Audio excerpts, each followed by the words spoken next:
Баршаңызға қайырлы күн. Бүгін сіздерге осындай әдемі, өте дәмді фисташковый рулеттің рецептімен бөлісетін боламын. Ол үшін бізге 5 жұмыртқаның ағына шым-шым тұз қосып миксерлейтін боламыз. Миксердің жай жылдамдығымен бастап жылдамдықты арттырамыз. Жұмыртқамыз көпірген соң үстіне шекерімізді аз-аздан қосып отырамыз. Осындай ақпайтын, төгілмейтін аппақ масса болған кезде фисташкамызды салып, төменнен жоғарыға қарай араластырамыз. Пергамент қағазға бір келкі етіп жайып 180 градуста пісіріп алатын боламыз.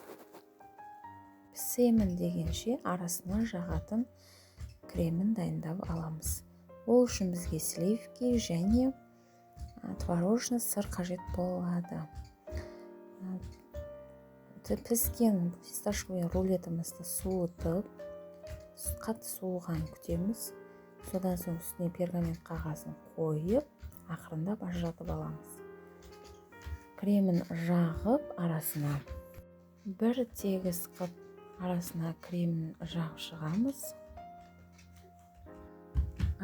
Бір тегіс қып крем жағып болған соң қалауыңызша клубника, малина қоссаңыздар болады. Мен осылай клубниканы тулап қостым және ақырындап орайтын боламыз. Ақырындап байқап оралмасаңыздар осылай сынып кетеді екен.